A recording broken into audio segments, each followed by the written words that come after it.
All right. So, good evening, everyone. Today, I'm going to start a new chapter, and the name of the chapter is trigonometry. Trigonometry. The word trigonometry is derived from two Greek words, trigon, and the second one is metron. Trigon and metron. Trigon means triangles, and metron means measurement. So, this is a science. This is a science that measures the sides and angles of a triangle. क्या बात करते हैं sir, ऐसा हो सकता है क्या? Triangle तो वही ना, वो जो अभी पिछले चैप्टर में पढ़ा था, सिमिलर ट्राइंगल, वैसा ही होता है ट्राइंगल। ऑब्वियस सी बात है, ट्राइंगल तो वैसा ही होता है बेटा। लेकिन इस ट्राइंगल के साइड्स और एंगल्स को मेजर करने के लिए एक branch of science has been developed, and that branch of science is called as trigonometry। एक ऐसी ब्रांच ऑफ साइंस को डेवलप किया गया है जिसका नाम ट्रिग्नोमेट्री है। सर कैसे, क्या है, क्यों है, किस लिए है, ये सारी चीजें हम आगे बात करते जाएंगे। फिलहाल अभी ये बात कर लेते हैं कि it is the measurement of sides and angles of a triangle. It is a science that measures the sides and angles of a triangle. एक ट्राइंगल की फिर से बात कर लेते हैं, एक ट्राइंगल की फिर से बात कर लेते हैं। If ABC triangle is a closed figure that is made by joining three non-collinear points. If 3 points are there in the plane, in a plane such that no two of them are collinear, no three of them are collinear, then triangle is a closed figure. It is a simple closed figure that is made by joining the 3 points. Triangle में तीन vertices होते हैं, तीन angles होते हैं। अगर मैं triangle के एंगल्स की बात करूं, जब मैं एंगल्स की बात करता हूं तो मैं इंटरनल एंगल की बात करता हूं, एंगल 1, एंगल 2, एंगल 3।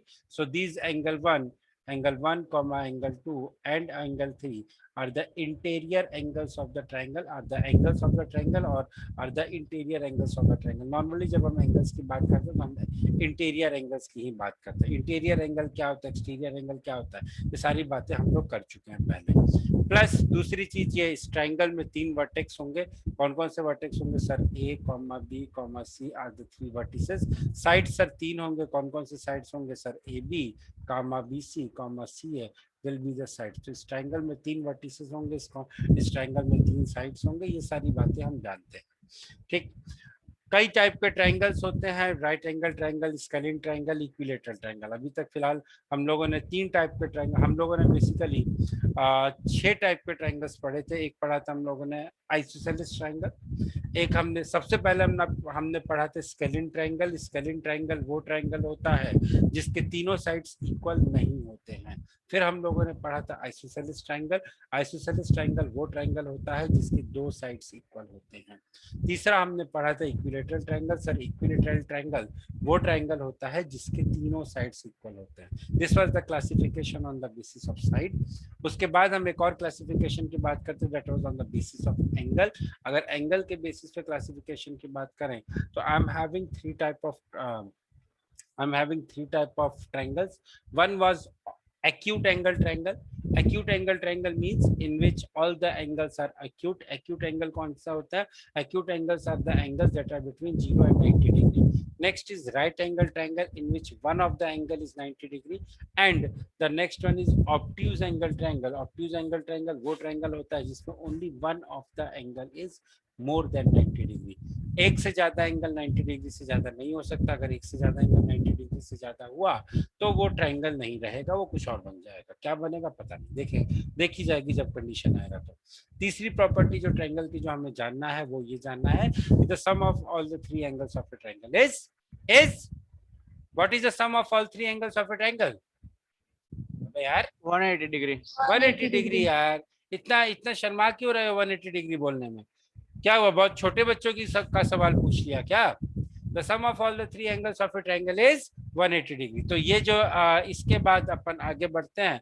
अब हमारा जो डिस्कशन इस क्लास का है या इस टॉपिक का जो हमारा डिस्कशन है, that is based upon right angle triangle. कौन सा राइट एंगल ट्रायंगल? सर जो राइट एंगल ट्रायंगल जो अभी आपने बताया था, क्या बताया था मैंने यही बताया था कि ये वो ट्रायंगल होता है जिसका एक एंगल 90 डिग्री होता है। तो एक एंगल जिस ट्रायंगल का 90 डिग्री हो गया सर, उसे राइट एंगल ट्रायंगल बोलते हैं। जरा दिखा दूं भाई कैसा होता है राइट एंगल ट्रायंगल। प्लीज आप लोग इसे मेजर मत करने बैठ जाना कि सर ये एंगल तो 90 डिग्री नहीं है, तो सर ये वाला जो एंगल होता है दिस इज ए 90 डिग्री, और इसको अगर अपन ए बोल दें, बी बोल दें, और अगर इसको सी बोल दें, ठीक।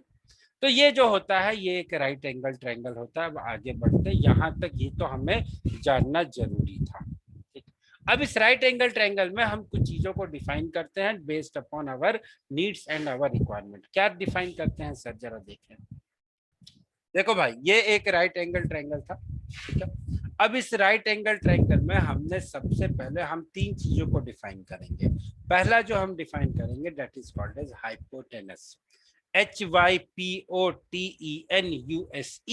इसको भाई मैं तो देखो भाई मुझे ज्यादा अंग्रेजी आती नहीं है, तो इसको मैं तो हाइपोटेन्यूस हाइपोटेन्यूस जो भी बोलना है वो बोल सकते हैं आप। वैसे the correct pronunciation is I guess hypotenuse, ठीक है। तो ये हो गया भाई हाइपोटेनस, दूसरा होता है परपेंडिकुलर, एंड तीसरा होता है बेस। तो इन तीनों को हम डिफाइन करते हैं। बेटा believe me, the whole journey of trigonometry is based upon these three definitions.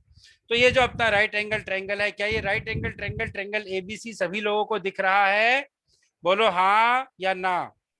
क्या ये राइट एंगल ट्रायंगल कोई ऐसा है जिसको ये राइट एंगल ट्रायंगल ठीक से ना दिख रहा हो? क्योंकि आगे की सारी कहानी इस राइट एंगल ट्रायंगल पे बीतने वाली है भाई, समझ लो। तो ये जो है ये हमारा राइट एंगल ट्रायंगल है। इस राइट एंगल ट्रायंगल में हम सबसे पहले डिफाइन करते हैं हाइपोटेनस को, HYPOTENUSE। भाई अगर कभी स्पेलिंग में मिस्टेक हो जाए तो भावनाओं पे जाना, स्पेलिंग पे मत जाना। This is A mathematics class, this is not a grammar class, ठीक है। हाँ, ऑब्वियसली स्पेलिंग करेक्ट होना जरूरी है, बट अगर इधर उधर कुछ हो जाए तो भावनाओं को समझना, भावना को समझना, स्पेलिंग पे मत जाना। तो भाई हम बात कर रहे थे हाइपोटेनस की, हम बात कर रहे थे sir how am I going to define hypotenuse. Sir hypotenuse is the side that is opposite the 90 degree. हम राइट एंगल ट्रायंगल की बात कर रहे हैं तो भाई ऑब्वियस सी बात है एक एंगल तो हमारा 90 डिग्री होगा ही होगा। तो sir the side that is opposite to 90 degree is called as hypotenuse. Opposite जिनको नहीं समझ में आता है वो जरा देख लें। भाई देखो जरा समझने की कोशिश करो। ये मेरा लैपटॉप स्क्रीन है, माई हैंड इज, अभी आपको ये नहीं दिखेगा लेकिन मान के चलो ये जो है ये मेरा लैपटॉप स्क्रीन है। ये जो सामने वाली दीवार है this is opposite to my laptop screen. This सामने वाली दीवार is opposite to my laptop screen.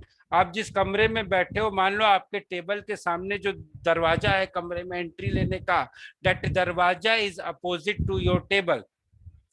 अगर आपके सामने जो जिसे हम बोलते हैं ना नेक्स्ट डोर नेवर नहीं, अपोजिट नेवर जिसे हम बोलते हैं, that is called as opposite. That is called as opposite, आपके ठीक सामने वाला।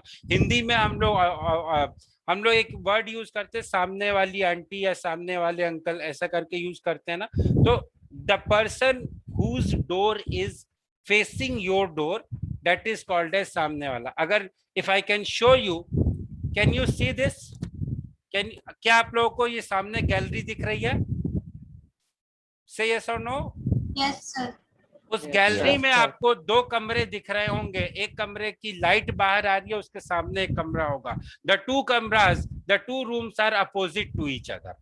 The two rooms are opposite to each other, या जो ठीक सामने जो दो फायर एक्सटिंग्विशर हैं उनके वो जो दरवाजा है और मैं जहां बैठा हूं, दीज टू दरवाजाज are opposite to each other. I hope.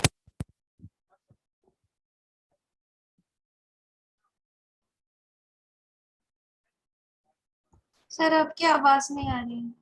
Sir, you are not audible. आ रही है आवाज? Yes, sir. Now your voice is ठीक coming. है, thank you. Actually that thing got disconnected. Fine. So now what is happening is this is the meaning of opposite. तो बेटा 90 degree के सामने वाली जो साइड हुई, 90 डिग्री एंगल के सामने वाली जो साइड हुई, that is called as hypotenuse। 90 degree angle के जो सामने वाली साइड होती है उसे हम बोलते हैं hypotenuse. This is the standard definition of hypotenuse. हमेशा ये हाइपोटेनस की डेफिनेशन यही रहेगी। So in this triangle AC will be called as the hypotenuse। AC will be called as the hypotenuse. Next I am having, अब मुझे perpendicular और base define करना है, तो परपेंडिकुलर और बेस डिफाइन करने के लिए मुझे रेफरेंस एंगल लेना पड़ेगा. एक सेकंड. हाँ,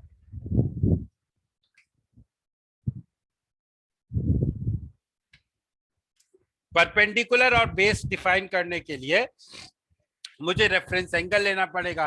तो let us suppose that I have taken the reference angle theta. मैंने रेफरेंस एंगल थीटा ले लिया. अब जब मैंने रेफरेंस एंगल थीटा लिया तो सर वैसे ही थीटा के अपोजिट वाली जो साइड होगी, ये मेरा थीटा, इस थीटा के जो अपोजिट वाली साइड है that is called as perpendicular.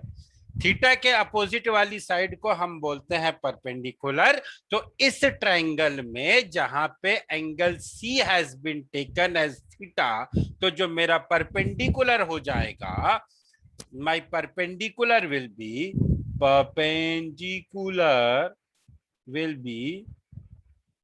perpendicular will be AB. ठीक है. अब बात करते हैं बेस. बेस क्या होता है? हम लोगों ने पढ़ा था कि जो हमारा एंगल होता है that is made by joining of two rays. तो ये जो थीटा है ये दो रेस से बना हुआ है. एक रे हो गई AC और दूसरी रे हो गई सर BC. एक रे हो गई AC और दूसरी रे हो गई BC. तो the ray other than the hypotenuse making the angle theta is called as the base. या आप ये भी बोल सकते हो सर हाइपोटेनस डिफाइन कर ही दिया, परपेंडिकुलर डिफाइन कर ही दिया, जो आखिरी वाली साइड बच गई सर वो हमारी बेस हो गई. तो ये जो सर BC है this is called as my base. ये परपेंडिकुलर बेस और हाइपोटेनस का फंडा समझ में आया भाई लोगों? नहीं आया तो एक बार फिर से पूछ लो प्लीज, और अगर आ गया है तो बताओ, फिर आगे बढ़ा जाए. परपेंडिकुलर आ गया सर. पक्का? श्योर? Yes sir. चलो आ गया. तो अब मेरे दिमाग में एक सवाल उठ रहा है. सर सवाल ये उठ रहा है कि ठीक है सर आपने तो अच्छा अच्छा सब बता दिया, आपने आपके पास तो सब कुछ है, सब कुछ बता दिया, लेकिन जरूरी थोड़े ना कि ऐसा ही सवाल एग्जाम में आ जाए. मान लो सर हमारे एग्जाम में ऐसा सवाल आता है, ये एंगल मेरा अल्फा है, this is A, this is B और this is C. What will be perpendicular, what will be hypotenuse? जल्दी से बताइए मुझे. What will be perpendicular, what will be hypotenuse and what will be the base? जल्दी से बताएं. Base क्या होगा? AC is perpendicular, AC is hypotenuse, BC is base.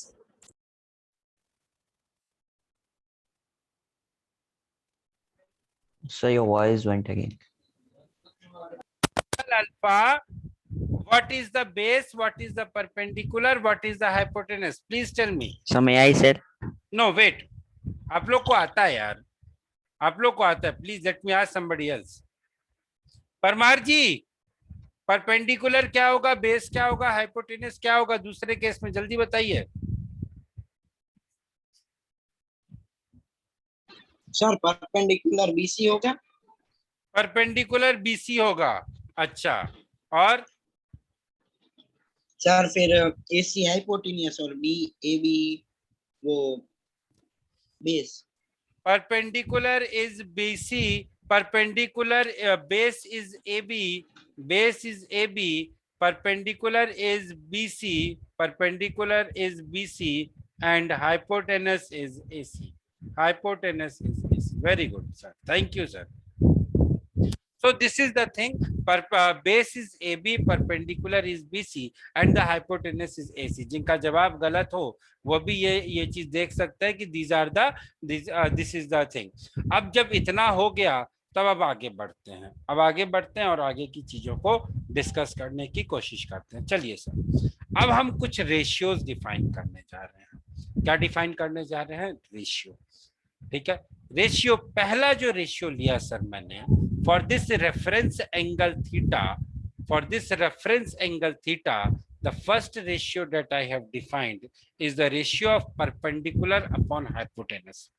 The first ratio that I am defining is the ratio of perpendicular upon hypotenuse, and that is called as sine theta. For the reference angle theta, the first ratio that I have defined is the ratio of perpendicular upon hypotenuse, and that is called as sine theta. So sine theta for this reference angle sine theta, the ratio of perpendicular upon hypotenuse will be called as sine theta. Just a minute. अगर मैं sine theta की बात करूं तो it is defined as the ratio of perpendicular to hypotenuse and that is equal to AB upon AC. Very good sir, I don't have any problem. दूसरा अगर मैं define करूं cosec theta is equal to the ratio of hypotenuse to perpendicular. This cosec theta is defined as the ratio of hypotenuse to perpendicular and it is equal to AC upon AB. It is equal to AC upon AB. So from here, sir, can I say that cosec theta, which is equal to AC upon AB, can be written as 1 upon AB upon AC, which is equal to 1 upon sine theta? Just say yes or no.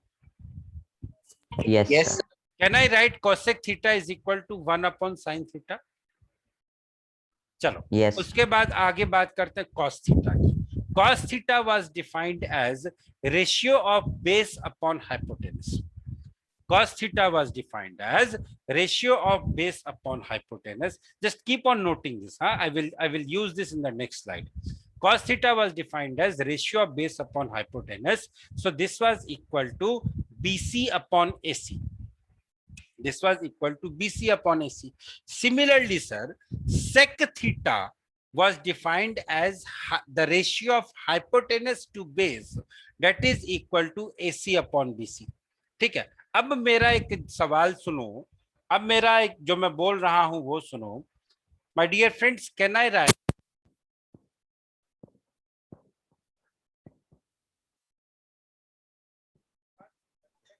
So you are not audible.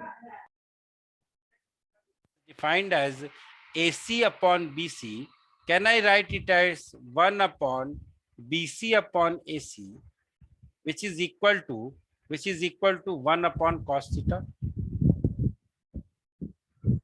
Say yes or no. Can I write it like this? Yes, sir, we can write it. We can write it. Anybody having an issue? No issue. Thank you. Sir, similarly, sir, tan theta was defined as ratio of perpendicular to base. It was equal to AB upon BC. Similarly, sir, I had defined one more ratio that was equal to cot theta, and that was equal to BC upon AB. So, can I say that tan theta is equal to 1 upon cot theta, or cot theta is equal to 1 upon tan theta? कह सकता हूं? Yes, sir. कह सकता हूं पक्का? किसी को कोई डाउट है यहाँ पे? No, No, doubt, sir. sir. No sir. इसके अलावा एक चीज और देखो यार जरा. इसके अलावा एक चीज और देखो, और वो क्या देखना है सुनो जरा ध्यान से. Sine theta was equal to tan theta was equal to AB upon BC. Right? यहां तक तो किसी को कोई प्रॉब्लम नहीं है. मैं सोच रहा हूं थोड़ी छेड़खानी करने के लिए. I am a very cunning person. Cunning नहीं, आई एम ए वेरी शैतान पर्सन. तो अब मैंने क्या किया, इसको AB अपॉन AC कर दिया और इसको BC अपॉन AC कर दिया. कर सकता हूं? किसी को कोई समस्या है? Can I do it like this? Yes. Yes, sir. कोई समस्या होनी नहीं चाहिए, क्योंकि मैं रेशियो में किसी भी चीज से मल्टीप्लाई या डिवाइड कर सकता हूं. कोई प्रॉब्लम नहीं होनी चाहिए. न्यूमरेटर में कर रहा हूं, बस शर्त यह है कि जो ऑपरेशन मैं न्यूमरेटर में कर रहा हूं वही ऑपरेशन मुझे डिनोमिनेटर में करना है. Now sir ji, can I write it as AB upon AC was sin theta and this was equal to cos theta. लिख सकता हूं sir ji? Yes, sir. Yes, sir. Very good, sir. Thank you, sir. Thank you, sir.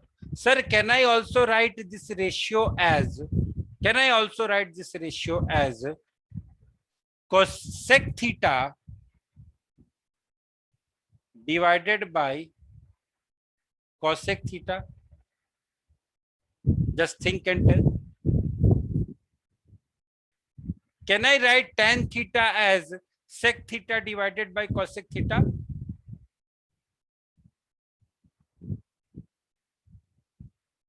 Yes, sir. Yes, Yes. sir. नहीं समझ में आया लगता है, इतना ज्यादा वो यस सर में उतनी एनर्जी नहीं है। आ चलो, गया सर। आ गया सर, सर आ गया समझ में। ठीक है, आप लोग को तो आ ही गया होगा, I know that. tan theta को सर मैंने लिखा sin theta upon cos theta. ठीक है, आप लोग को हर चीज बतानी पड़ती है, हर चीज दिखानी पड़ती है। Sir I can write it as 1 upon cos theta divided by 1 upon sin theta, क्योंकि division is just nothing but multiplication by the multiplicative inverse. Division is nothing but the multiplication by the multiplicative inverse. So divided by cos theta को मैंने 1 upon cos theta divided by 1 upon sin theta लिख दिया। Now sir, this finally comes out to be, this finally reduces to sec theta divided by cosec theta। ठीक है sir. Sir ये वाला आप समझा सकते हो 1 अपॉन cos थीटा क्यों किया sin थीटा को, और फिर वही बेटा cos थीटा sin का थीटा को 1 अपॉन cos थीटा नहीं किया है, मैंने sin थीटा को 1 अपॉन cos थीटा नहीं किया है। मैंने क्या किया है, मैंने बस एक काम किया है कि देखो a डिवाइडेड बाय b को I can write as 1 upon b divided by 1 upon a। कैसे सर, क्या प्रूफ है, क्या प्रूफ है सर? इसका ये प्रूफ है कि इसको I can write as 1 upon b divided by 1 upon a। So this I can write it as 1 upon b multiplied by a. This is nothing but a upon b. This is just a way of representation. This is just a way of representation. इसीलिए मैंने बोला okay sir, understood. just for understanding। तो मैंने क्या लिखा, मैंने tan theta को मैंने sec theta upon cosec theta लिख दिया। This is what I have done. कोई बहुत बड़ा रॉकेट साइंस नहीं, छोटी सी चीज है, ये अपन ने कर दी। ठीक है सर, ये तो हो गया हमारा एक टाइप का लॉजिक। और दूसरा एक चीज हमें और पता चला था कि it was tan theta is equal to sin theta upon cos theta and this thing. चलो अब आगे बढ़ते हैं। अब मेरा सवाल ये है, परमार जी आप बताएंगे मेरे को, आप बताएंगे मेरे को, ठीक है? Okay sir. This is my triangle A B, यहाँ पे ये एंगल मेरा अल्फा है, ये एंगल मेरा थीटा है। जिससे पूछूंगा वो बताएगा, जिससे पूछूंगा मेरे को वो बताएगा। सबसे पहला सवाल ये कि, सबसे पहला सवाल नहीं, पहला जो चीज है जो मैं आपको बताना चाहता हूँ वो ये है कि sir alpha plus theta plus 90 degree is equal to 180 degree. अभी अभी क्लास के स्टार्टिंग में पढ़ा था कि alpha plus theta plus 90 degree is equal to 180 degree. Now sir can I say that alpha plus theta is equal to 90 degree? कह सकता हूँ परमार जी? हाँ सर। हाँ तो परमार जी फिर मैं ये भी कह सकता हूँ alpha is equal to 90 degree minus theta? हाँ सर। कह सकता हूँ। चलो वेरी गुड। अब परमार जी ये बताओ what will be the value of, ये पॉइंट यहाँ पे ये ए है, हाँ परमार जी ये बताइए what will be the value of sine alpha?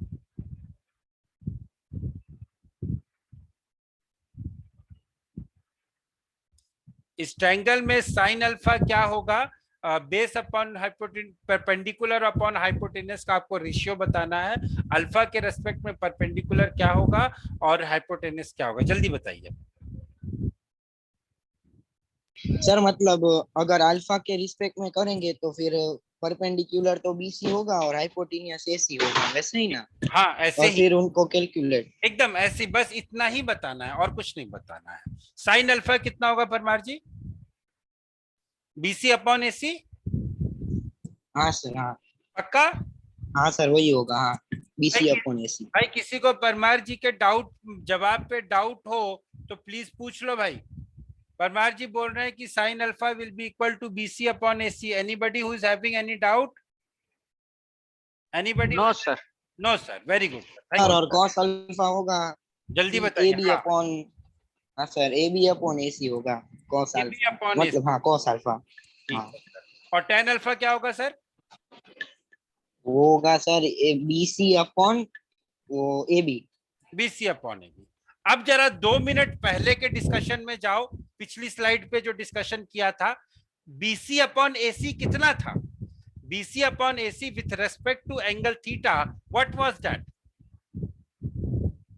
With respect to angle theta, sir cos theta. cos cos theta. Theta. Very good. Cos theta. यहां से मुझे मिला sine alpha is equal to cos theta, और alpha की value थी 90 minus theta. So can I say just a minute, आके ले लीजिए। Can I say that sine 90 minus theta, can I say that sine 90 minus theta is equal to cos theta? Say yes और no? Yes Yes. Sir. Yes, sir. Anybody having any हाँ doubt? Sir. Can I say that sin 90 minus theta is equal to cos theta? बोलो। Yes. Yes yes sir, yes sir.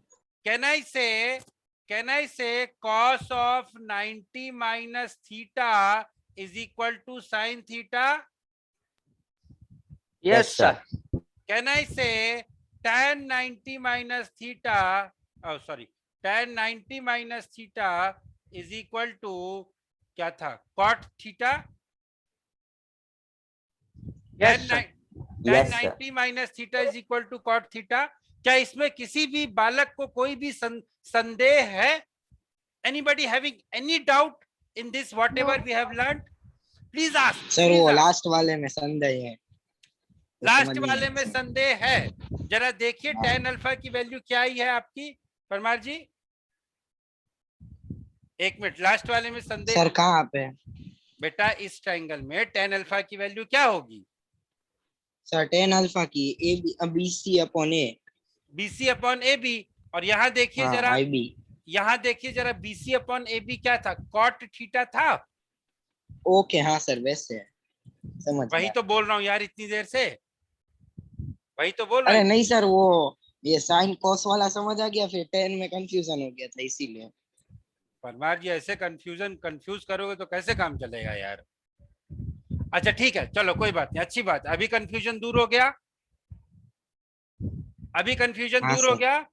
Anybody else जिसको confusion है, ये जो हमने किया इसमें, ये whatever we have done till now, anybody having any confusion? If yes No. Say, if no then also say. No, sir. No confusion, no sir. Sir, no sir, very good sir. अब इससे फायदा ये होगा कि आगे जब मैं आप लोगों को ये चीजें बताऊंगा तो आई विल हरी अप। हाँ, अब देखो, वही ट्रिग्नोमेट्रिक रेशियोज की बात हो रही थी जो हम लोग ऑलरेडी देख चुके हैं, that tan theta is equal to sin theta upon cos theta, cot theta is equal to cos theta upon sin theta. Problem ये होती है बेटा इस चैप्टर में कि इतने सारे फॉर्मूले एक साथ आ जाते हैं कि हम जो है हम कंफ्यूज होने लगते हैं, मैंने कई सारे बच्चों से बात किया in my long career of teaching. I have talked to many students and what I have found that trigonometry is the toughest chapter that they found. Trigonometry 10th में और 9th में congruent triangles, 10th में trigonometry, 9th में congruent triangle, these are the toughest chapter that they found. The problem is they don't study it carefully. हर चीज में क्या करना है? फॉर्मूला याद करना है। अभी फॉर्मूला याद करोगे, अभी मैंने पढ़ाया, कल रिवाइज करोगे, परसों रिवाइज करोगे, 3 दिन बाद किसी ने पूछा कि what is the value of tan theta, आप करने लगोगे यार cos अपॉन sin था या sin अपॉन cos था। इसके अलावा जो अभी देखा tan 90 minus theta equal to cot theta, इसमें बहुत कंफ्यूजन होता है। These are called as the complementary angles. I will be dealing with it separately. But tan 90 minus theta equal to cot theta होता है या cos theta होता है, बहुत कंफ्यूजन होता है भाई, मैंने बहुत लोगों को देखा है। तो कंफ्यूज मत करो, दिमाग लगा के पढ़ाई करो, दिमाग लगा के पढ़ाई करोगे जिंदगी में कभी कंफ्यूजन नहीं होगा, याद करोगे तो पक्का कंफ्यूजन होगा। इसमें क्या है भाई याद करने वाला, सारी चीजें मैंने आपको लिख के दिखाई है। कोई ऐसी चीज है Karishma, is there anything that you want to cram here? No, sir. Sahil, is there anything that you want to cram? No, sir. No sir, good. Kaivalya, आप भी बता दो। No sir. No sir. तो अगर सारे सब लोगों का नो सर है तो ये सवाल कर दो भाई, ये सवाल कर दो जल्दी से। समय कितना है? समय ज्यादा तो नहीं है, 1 मिनट का समय है। जल्दी से आंसर निकाल के बता दो भाई मेरे को। Your time starts now. चलो भाई देखो, पूछते हैं किसी से किसने कैसे किया। Aditi, is your mic working? So if it is working, Yes, can you, हाँ, can you please tell me, जरा बाकियों को गाइड करो, how you have solve this question? Sir, in the question it is given cosec A. So cosec theta gives us hypotenuse by perpendicular. So hypotenuse is equals to 13 and 5 and perpendicular is 3. And then we'll find the third side. And then ठीक है, thank you, thank you. Sahil, you did like this or you have some another method? No, sir. The same way. इसी method से किया ना, इसी method से होगा यार, और किस मेथड से करना है? चलो भैया देख लो, परमार जी देखो, और बाकी लोग भी समझ आ गया सर। समझ आ गया ना? वही बात है ना, जब तक डांट नहीं खाओगे तब तक समझ नहीं आएगा। एक दिन डांट खा लोगे फिर समझ में आ जाएगा। यही कहानी है आपकी। हाँ चलो, इसको ए मान लो क्योंकि इसी के टर्म्स में बात हो रही है, तो इसको ए मान लो यार, इसको बी मान लो, और इसको चलो सी मान लो। ये एंगल हमारा 90 डिग्री है। cosec A is equal to 5/3। अब सर यहाँ पे एक रेशियो दिया हुआ है, cosec A is equal to 5/3, यानी कि जो साइड AC अपॉन AB का जो रेशियो होगा that will be 5/3. I can say that AC will be equal to 5, AB will be equal to 3. अब एक सवाल आएगा कि सर, हाँ सर एक सवाल आ रहा है मेरे दिमाग में। सवाल ये आ रहा है कि जरूरी थोड़े ना है कि 5 और 3 हो, यहाँ तो रेशियो दिया हुआ है 5/3। AC can also be equal to 10 and AB can also be equal to 6, तब भी तो रेशियो 5/3 ही रहेगा। Aditi, what is the answer for that? सवाल समझ में आया आपको? सर मैं ऐसे, हाँ बताइए बताइए प्लीज। सर कोसेक की वैल्यू होती है हाइपोटेनियस अपॉन, मतलब हाँ क्या बोलते हैं बेस। उसको, हाइपोटेनस नहीं upon sir, perpendicular, hypotenuse upon हाँ परपेंडिकुलर। परपेंडिकुलर, हाँ परपेंडिकुलर। तो फिर सर इसमें दिया हुआ है, तो फिर हाइपोटेनियस होगा सी है, तो फिर उसकी वैल्यू हो जाएगी 5 अब और बेटा, सी भी हाँ होगा। हाँ ठीक है, लेकिन बेटा यहाँ तो रेशियो दिया हुआ है ना, अगर मैं इसको 10 सर कर दूं, हाँ सर तो फिर उसको मतलब कंपेयरिंग करेंगे ना सर, कि कोसेक थीटा की वैल्यू होती है मतलब हाइपोटेनियस अपॉन परपेंडिकुलर, तो फिर सर कंपेयरिंग करके 5/3 चलो कर देंगे वैल्यू। एक टास्क है तुम लोगों के लिए, एक टास्क है तुम लोगों के लिए, होमवर्क। इस सवाल का जवाब मैं अगली क्लास में दूंगा। होमवर्क क्या है कि यहाँ तो हम 5, 3 और 4 लेकर चल रहे हैं, आपको क्या करना है, सेम क्वेश्चन सॉल्व करना है। साइड्स को लेना है 10, 6 एंड 8। बात समझ में आ गई आपको? क्या करना है, आपको सेम क्वेश्चन सॉल्व करना है, सेम चीज को प्रूफ करने की कोशिश करनी है, बट साइड्स आपको लेने हैं 10, 6 and 8। I hope you will do this, I hope you will do this, है ना? सर अगर रेशियो में तो सर x मल्टीप्लाई कर सकते हैं सर दोनों में? हाँ सर। तो मत करो फिर। अगर आंसर दे दिया कि सर x मल्टीप्लाई कर सकते हैं दोनों में, तो फिर सवाल करने की जरूरत ही नहीं है। यही तो पूछ सर रहा उसके था, बाद दूसरा रेशियो निकालेंगे तो x कट हो जाएगा। मैं यही तो पूछ रहा था आप लोगों से, मैं यही तो पूछ रहा था आप लोगों से। गुड, वो वेरी तो सेम ही हो गया था, आपने वो लिखा। very good. Sahil and Kevalya, I'm very happy with the with the way you guys are studying. Keep it up, keep it up. I'm really very. चलो, anyways, let us try to solve this question. LHS की बात करते हैं, तो sir हमारा LHS क्या है देखिए, LHS is tan square A minus sin square A. Sir, tan square A with reference to this A, tan A will be equal to, now sir, tan A will be equal to 3/4 and sin A will be equal to, sin A will be equal to 3/5. 3/5. Sir एक काम करते, tan square A minus sin square A कर देते, जो जैसा जैसा बोल रहे हैं वैसा वैसा कर दीजिए सर। चलो कर दो।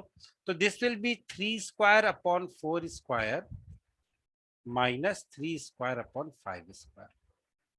सर आप लोगों की, अगर आप लोग अलाउ करो तो क्या मैं 3 स्क्वायर दोनों में से, इसके न्यूमरेटर से और इसके न्यूमरेटर से 3 स्क्वायर कॉमन ले लूं? Karishma, can I take 3 square common here? Yes, sir. चलो, करिश्मा ने आज लगता है खाना नहीं खाया, because she is not answering. 1/4 square minus 1/5 square, that is 1/16 minus 1/25। अब जरा इसको सॉल्व किया तो ये हो जाएगा 3 स्क्वायर। मैं इसको 3 स्क्वायर इसलिए लिख रहा हूं क्योंकि that looks to me easier.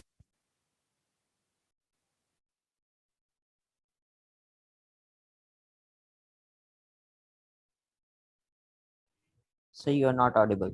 Sir आवाज बंद हो। ओके वेट, चलो अभी I am audible? Yes sir. ठीक है, एक बार फिर से करते हैं, बहुत गचपच हो गया था वहां पे। This is the thing, this is A, this is B and this is C. ठीक है, अब मैंने कॉसेक को 5 मांगना, ये मेरा 5 था, ये मेरा 3 था और ये मेरा 4 था। ठीक है, लेफ्ट हैंड साइड की अगर मैं बात करूं, LHS will be equal to, this is equal to 3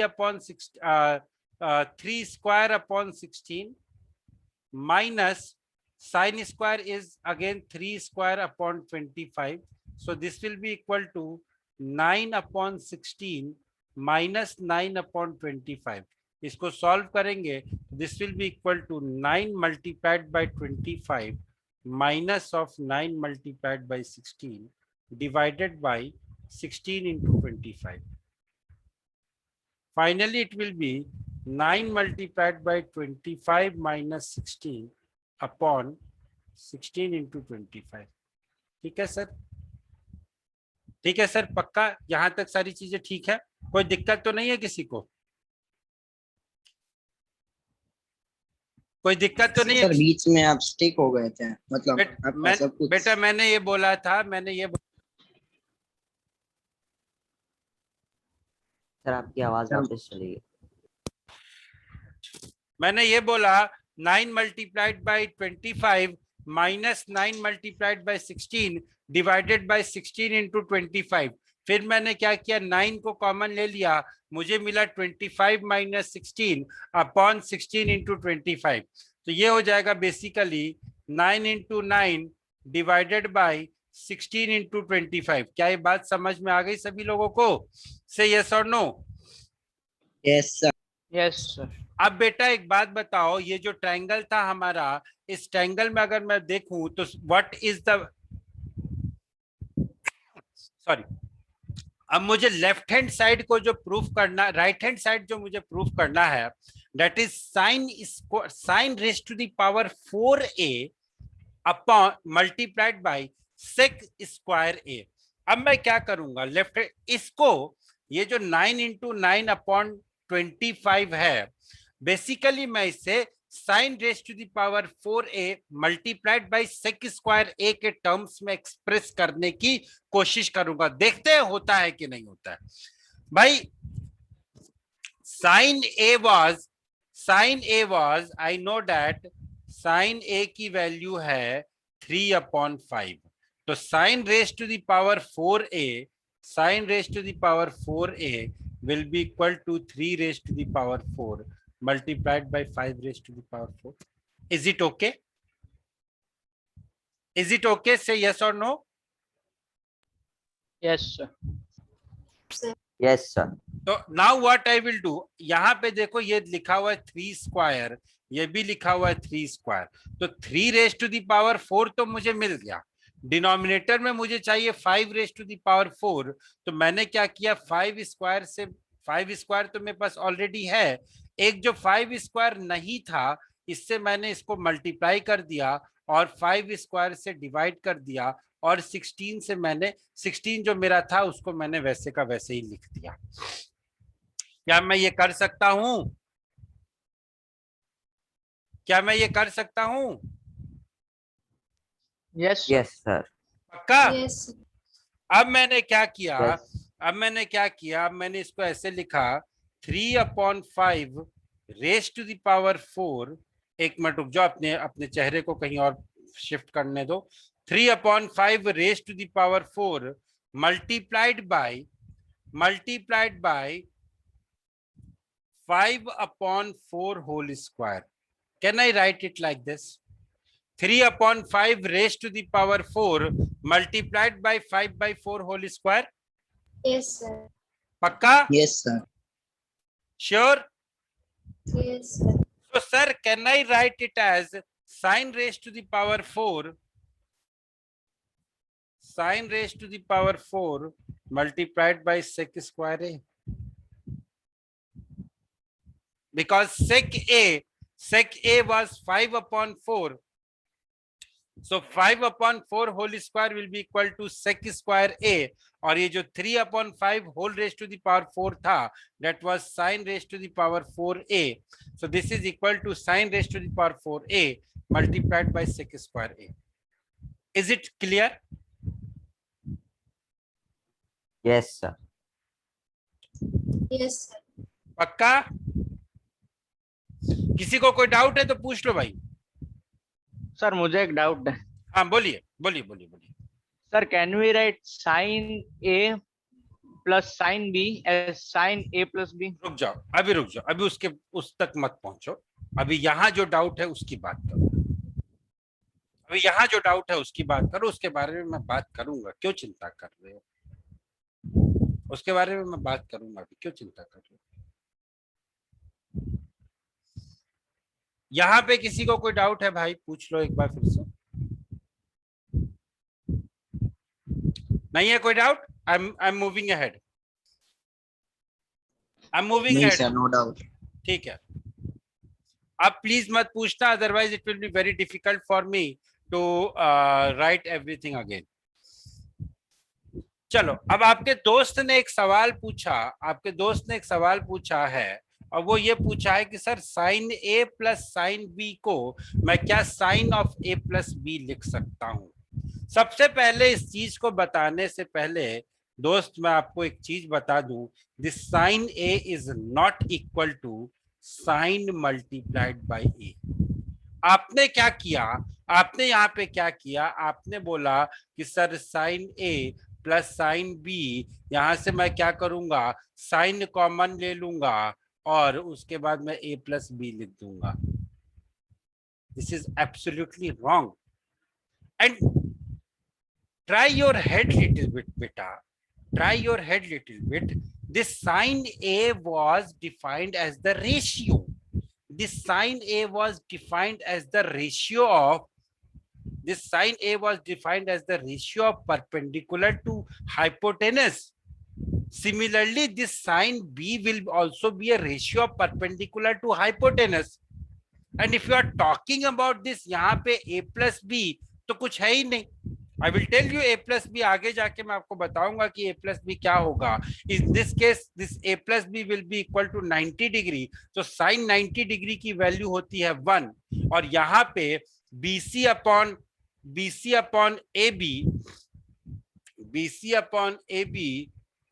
plus AC upon AB, this is not equal to 1, my dear friend.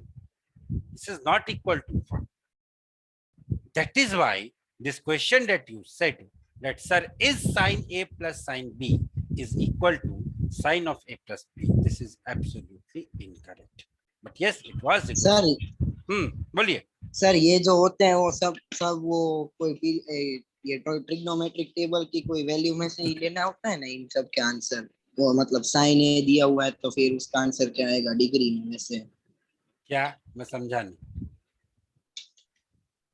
Sir. ये जो साइन ए होता है सर, उसका मतलब वो कोई भी एक एंगल होगा तो फिर उसका आंसर क्या होगा? वो कोई वो ट्रिग्नोमेट्रिक टेबल में से यस देखना यस होता है यस ना। यस यस यस यस कुछ एंगल्स होते हैं जो हमें याद करने पड़ते हैं, कुछ एंगल्स होते हैं जो हमें याद करने पड़ते हैं, उसके बाद के जो एंगल्स होते हैं उसके लिए हमें साइन टेबल और कॉस टेबल दी हुई रहती है, but that is again beyond your scope of learning, that I will be doing later on, that you will study in 11th standard, but फिलहाल for the time being it is not there. अब कुछ आगे चल के कुछ simplification वाले questions आएंगे, वहां पे हमें अजीबो गरीब एंगल्स मिलेंगे। तो अजीबो गरीब जो एंगल्स मिलेंगे वो ऐसा नहीं है कि आप हर एंगल के लिए ट्रिग्नोमेट्रिक की टेबल खोल ढूंढते फिरोगे, वहां पे कुछ फॉर्मूले, कुछ स्टैंडर्ड रिजल्ट यूज करके you can solve the questions. ठीक है सर। तो now what I will do, I will stop your class today, I'll stop your class here, and in the next class we will continue.